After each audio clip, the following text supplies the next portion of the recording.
That first step might not go as planned, and it's going to be really hard to take that next step. And that's the hardest part, is to get going, man. Once you build just a little bit of momentum, it's so much easier to take the next step. Welcome to the Freedom Point Real Estate Podcast, where we talk about creating more time freedom through passive real estate investing. Passive investing in real estate challenges conventional investment wisdom. We are passionate about learning and sharing resources with others who are ready to transform their investing mindset. Quick disclaimer as always, I am not a CPA, I am not an attorney or a financial advisor. This is not financial advice, not telling you or anyone else what to do. The views and opinions expressed in these podcasts are provided for education and informational purposes only and are not necessarily the views of my employer, ADP. I'm glad you're here. Now let's dig in. All right, welcome back, Freedom Point Podcast listeners. Thank you again for jumping into another episode of the Freedom Point. We're so glad you're here with us today. Really appreciate all the loyal listeners. Thank you for giving us a like, a subscribe, sharing with others. Really appreciate talking to some of those listeners that tell me that they've binge listened, to somewhere around 90 episodes at this point. So really appreciate you jumping in and giving us that much of a commitment and that much of your life, quite frankly. So thank you again for that. I do have an amazing guest with me today, Lee Yoder. Lee, welcome to the show. Glad to be here. Thanks for having me, Jeremy. Yeah, absolutely. Really looking forward to catching up with you here today. Just to give my listening audience a little bit of a background on Lee. So Lee was previously working as a physical therapist. He then found real estate in 2016. How he got started is very similar to the way that I got started, and that was in the home flipping side of real estate ownership. Lee then probably quickly moved into multifamily, and he now syndicates large multifamily properties. Lee owns and operates and has in-house management for 351 units in Southwest Ohio.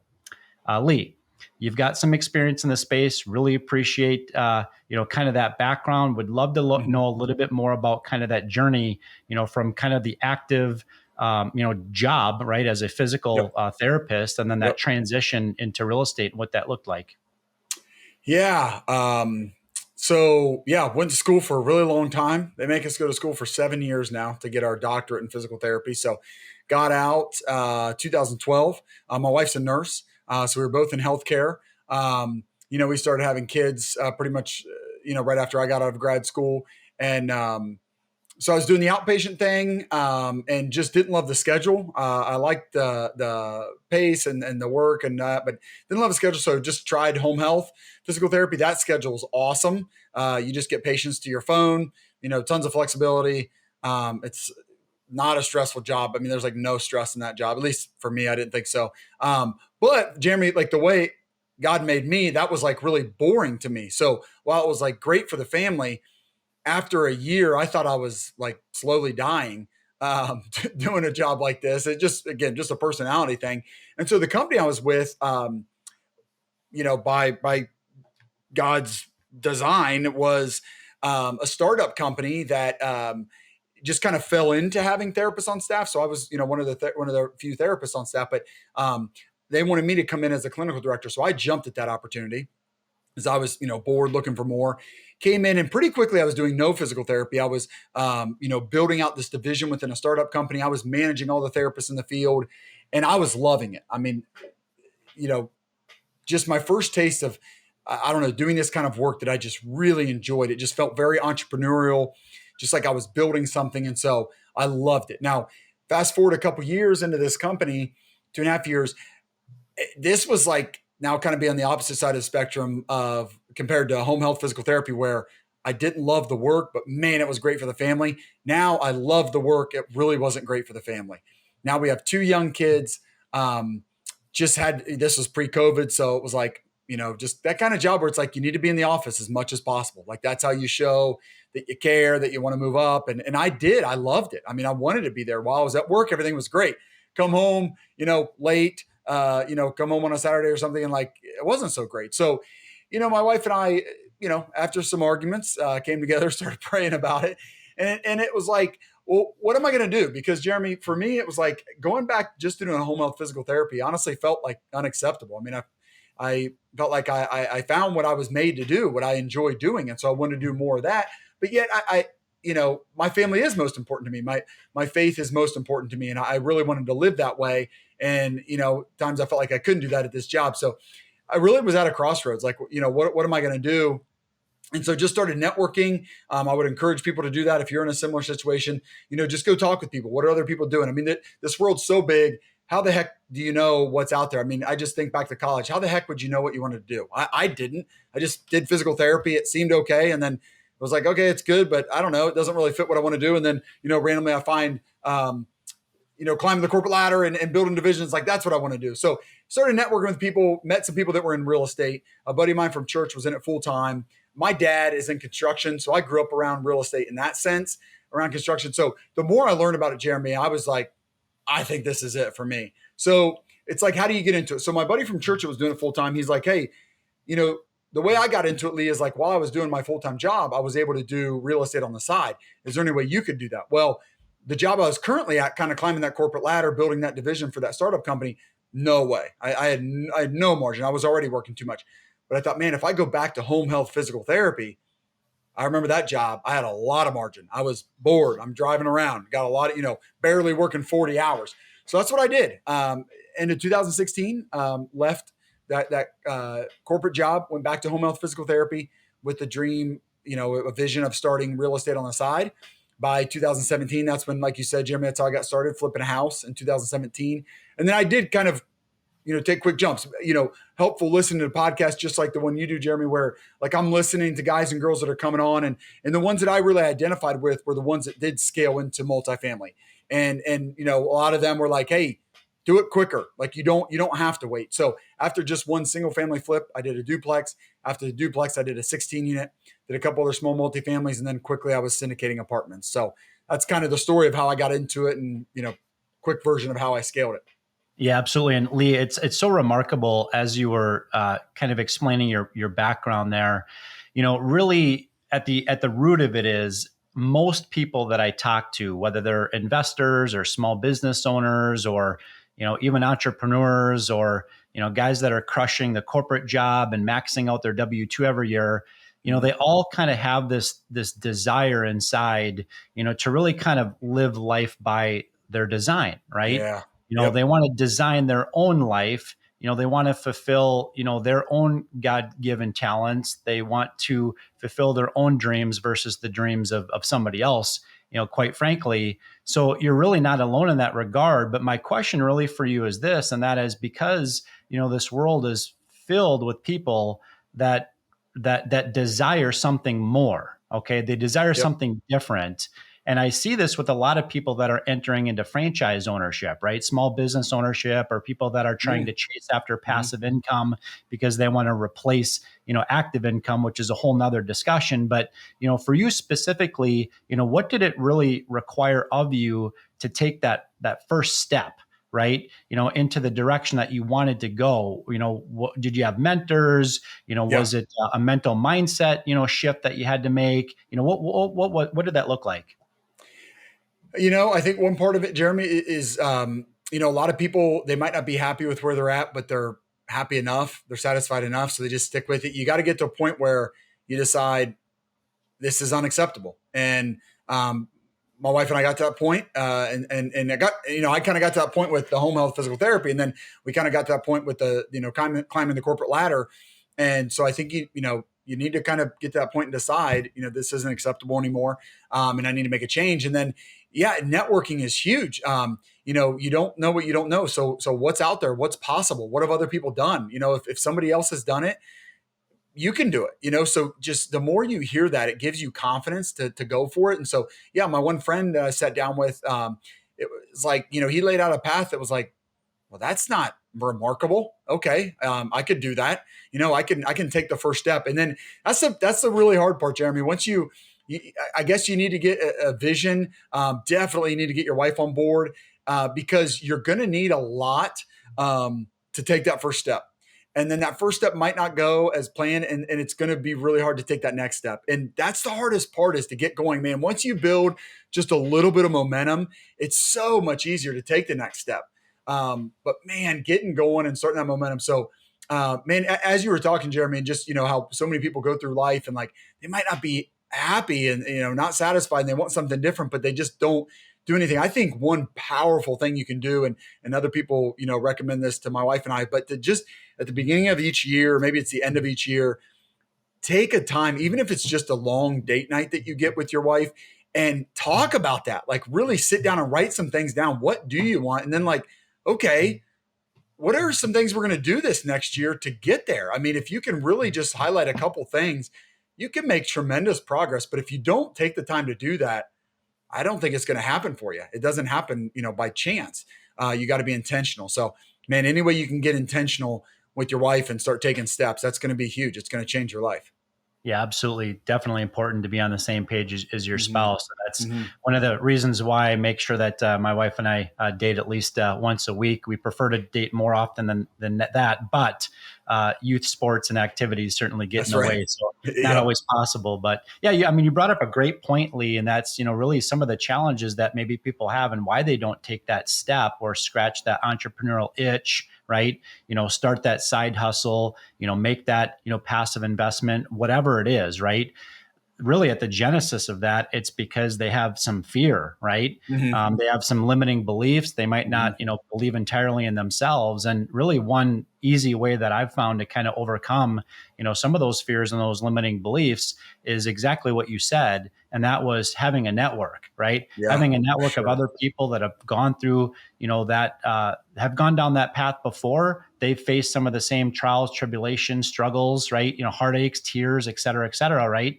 And second to that is really investing in your own education, whether that's Mm-hmm. reading books on the subject matter, or that's listening to podcasts, again, attending conferences. Those types of things are always incredibly impactful.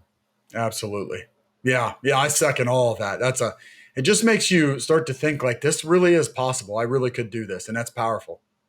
Yeah, absolutely. So let's talk a little bit more about, kind of your own real estate portfolio. I would presume that, back in your day where you fixed and flipped one house or multiple houses, that was maybe at the time, that was your kind of vision is you're going to go out and secure a portfolio of single family homes and kind of build up and scale up from there. But then now all of a sudden, at some point, somebody introduced to you or you heard about, really using multifamily investing as a way to really scale, much quicker than owning 20, 30, 40, 50 single family homes. Am I saying that correctly?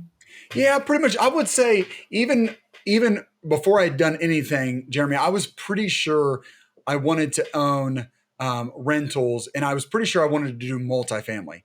But I still did a flip just because it felt like I had the least downside risk. And my wife is very risk adverse and she did not fall in love with real estate like I did.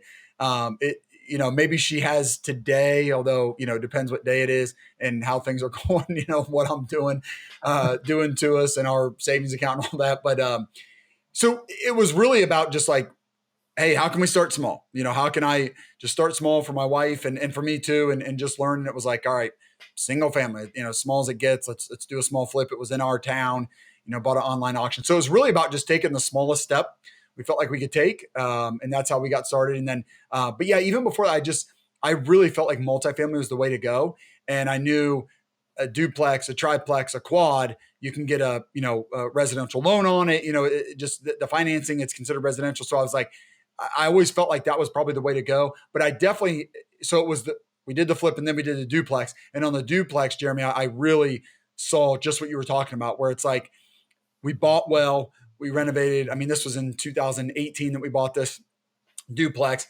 By 2019, we had it turned around, we had it rented, it was cash flowing really well for a duplex. Probably $200 per unit, so $400 per month of cash flow. That's great for a duplex, but that's $4,800 per year.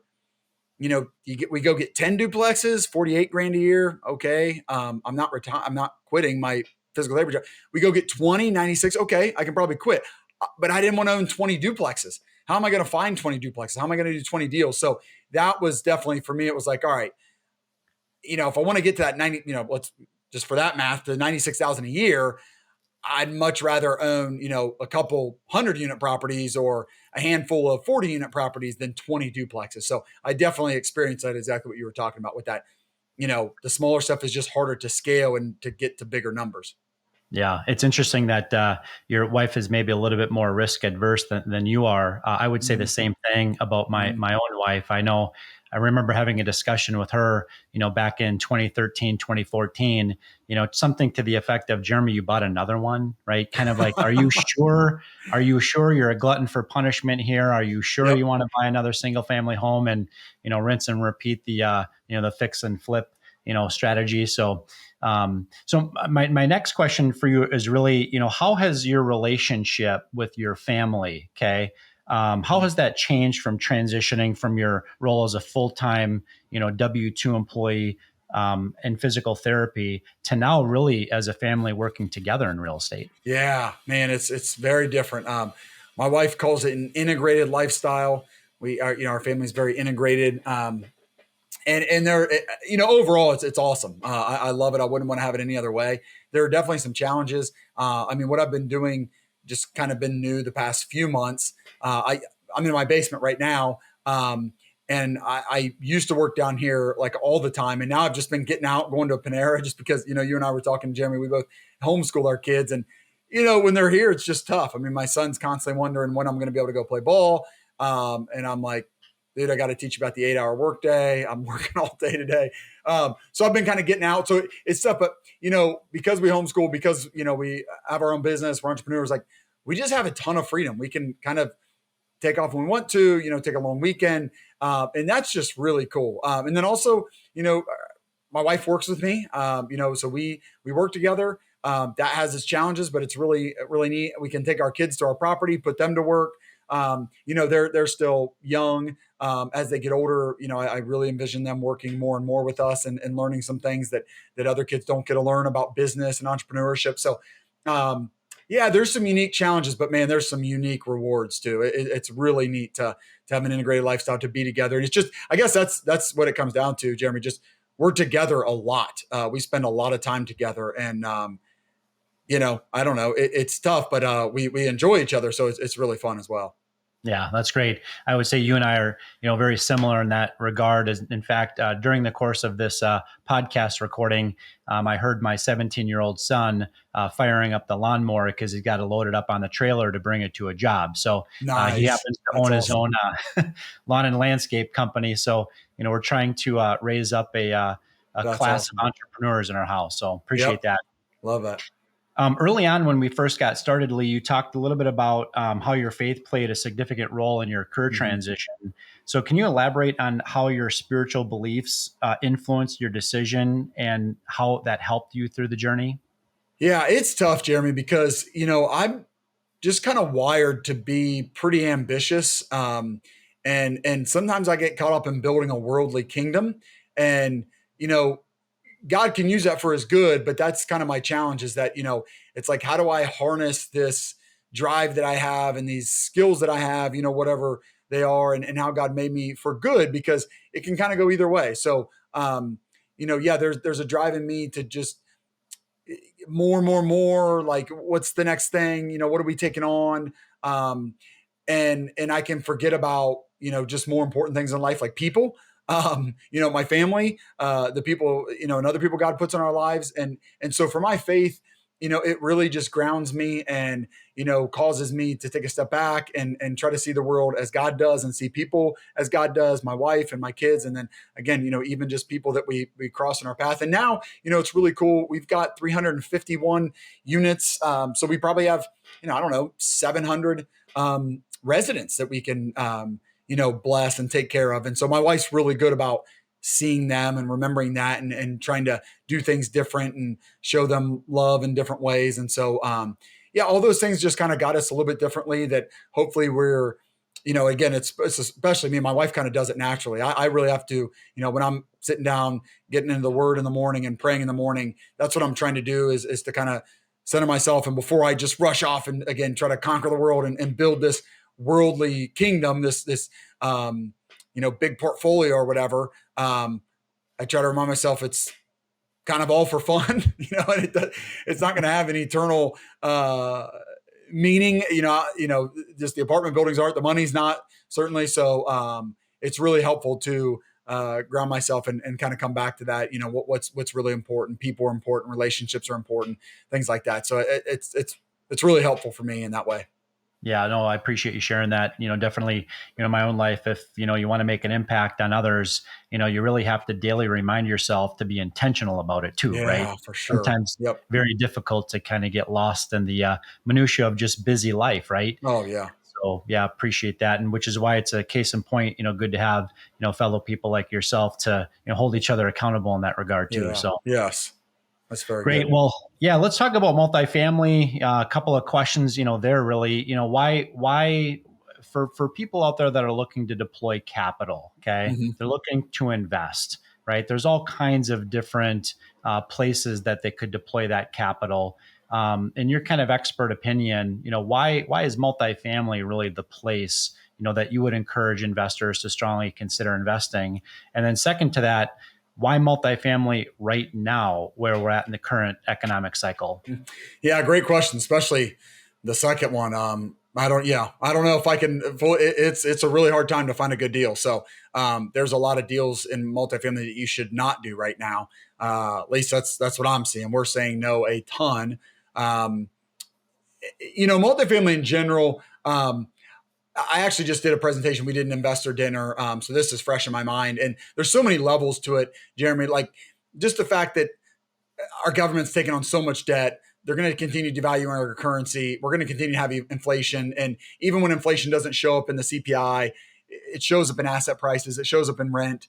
Um, and so hard assets like multifamily, look, and there's a bunch of other ones too. I mean, the stock market in general, like it's going to keep going up because they're going to keep devaluing the currency. So what you don't want to do is just only trade time for money and only have cash, because it's just going to become less and less. And like you're just running on this hamster wheel to keep up with it, versus if you own assets, they're going to keep up with it on their own. Like rent's just naturally going to go up. Buildings are naturally going to appreciate. It just happening. Look at houses. So if your house is doing that, why wouldn't you want to do more of that? Like, so single families are great. Go buy single families. Just they're a little bit hard to manage when they get all spread out and stuff. But I mean, it's all hard assets. I think that's all a good investment. The government's going to make sure they keep going up as they devalue the currency, but at least you're just keeping up with all that. I say like stuff like that. That's the system. That's a feature. It's not a bug.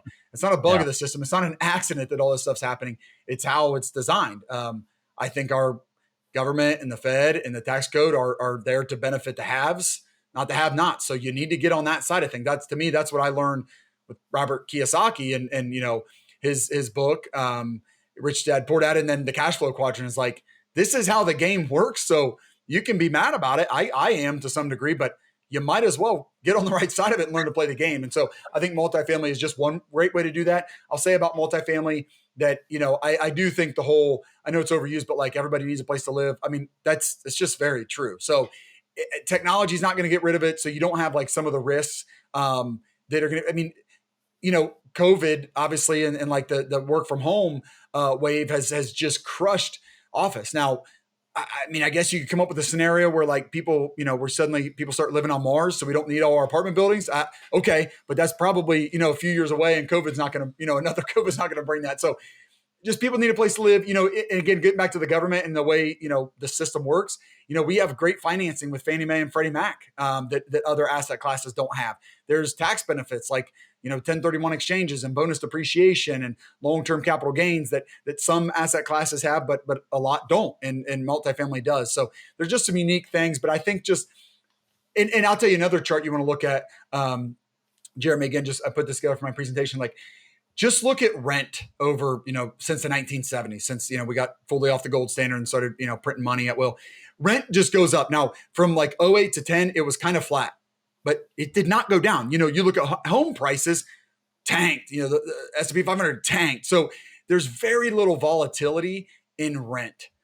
Rent just kind of chugs along higher. And then, of course, it took off in 2021, 2022, like everything else. But for the most part, it just steady. Like last year was a terrible year for rent. Some markets did go down, but nationwide, we were negative 0.8%.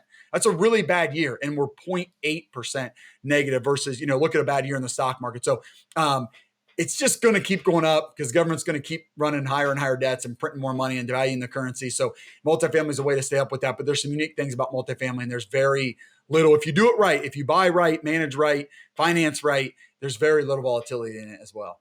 Yeah, no, I appreciate that. Such a great summary, Lee, and I'm really glad that you highlighted something that I refer to as the inflation monster. Right? Yeah. My investing thesis has really changed a lot in probably the last 5 years to more about wealth preservation. Right? Mm-hmm. And the challenge there is obviously once you have squeezed the toothpaste out of the tube, it's hard to put it back again. In fact, you Yes. can't put it Right. back. Nope. And if you look at the CPI index for inflation, just look at a 30-year graph going from 1992 to 2022. Okay, it's literally up and to the right. Okay, Yep. the whole way. And if you look at that period between 2020 and 2022, it hyperinflated. Right, Yep. that's not coming down again. Okay, Nope. if you look at the last 30 years, we never really went through any long period of time where there was deflation. There's always been inflation. And so I think you bring up a great point. If you can't beat it, you might as well join it, right? For And sure. so for me, in doing that, it's investing in real estate, which is largely a hedge against inflation. Absolutely. Absolutely. That's why I say there's other good ones too. I think multifamily has some unique things, but man, just at least get into one of them. You said up and to the right. And when I was doing this presentation, I just kept saying like, this is up and to the right. I mean, government debt up and to the right. Our government's interest payments on their own debt up and to the right. The deficit spending for the government up and to the right. Well, guess what else? Home prices up and to the right. Multifamily prices up and to the right. Rent up and to the right. S&P 500 up and to the right. Like these things all like it's all correlated, right? It's all together. And if you want to fight that trend, okay, but the trend is your friend. It's going to continue. And like you said, it kind of like took off in 2022, 2021, 2022. And that's the scary part of it. I don't think it ends well, but this is a one-track train for me. We're not going to stop devaluing the currency and having inflation. It's going to continue. Yeah, absolutely. So what would be up next for Lee and maybe your family, as we kind of progress through 2024? Do you have any specific goals, either personally or professionally, as we look into the back half of the year? Yeah, I think, man, more of the same, Jeremy. And we're trying to be patient. It's a really difficult time. I mean, I guess that maybe that I didn't answer that question. Like, is now a good time to invest in multifamily? It's, I think it always is if you can find a good deal, but it's a really difficult time to find a good deal. And a good deal is one that cash flows early on. Typically you want to have positive leverage going in, meaning you're buying at a higher cap rate than your interest rate. That's really hard to do right now. So the other way to do that is, just have a value add where you can increase the operating cap rate very quickly. And now you have positive leverage because that's the way you cash flow. And I want to cash flow. That's what real estate should do for you. It should cash flow and you should have appreciation, not just one or the other. And so it's a tough time to do it, but we want to do more of that. We're managing our own properties now, and 100 unit and higher unit count on a property is a little bit easier to manage. So we're trying to stay in that range and manage them ourselves and do a really good job of it. And so we're bringing on more partners, trying to do bigger deals. And we want to stay pretty local here, Cincinnati, Dayton, and Columbus. So yeah, just growing our portfolio. We think we can do an even better job the more we grow our portfolio. Our 350 units are pretty spread out. So we're not really getting many economies of scale, and we're not getting to share staff that much. So we'd love to buy more properties close to our other properties so that we can, just experience more of those economies of scale and do an even better job managing them, and which will make them more profitable and things like that, make them easier. So yeah, we really want to just kind of continue to grow the portfolio. That's great. Well, Lee, I've really appreciated having you on the show today. You've brought us a tremendous amount of value. So thank you. Yeah. Thank you, Jeremy. It was a pleasure. Yeah, absolutely. What would be maybe one or two different ways that our listening audience can learn more about you, Sure. reach out to you, et cetera? Yeah, jump on our website. It's Threefold, REI. That's spelled out THREE as in number 3, FOLD as in fold a piece of paper, and then REI as in realestateinvesting.com. Got some cool stuff there, some educational stuff. You can connect to us through that. And then I'm pretty active on LinkedIn. I like to post on LinkedIn and interact with people there. So look up Lee Yoder on LinkedIn. Those would be the two best ways. That's great. Well, we'll definitely put those links in the show note as well. Again, Lee, thanks for joining us on the Freedom Point podcast. Thanks, Jeremy. You bet. And listening audience, thank you again for jumping into another episode of The Freedom Point. We look forward to having you join us on the next episode. Thank you for hanging out with us today and for listening to the Freedom Point podcast, powered by Starting Point Capital. This show is for entertainment purposes only. Nothing said on this show should be considered financial advice. Before making any financial decision, please consult with a professional. This show is copyrighted by the Freedom Point podcast. Written permissions must be granted before syndication or rebroadcasting. If you're interested in connecting, you can find contact information at startingpointcapital.com.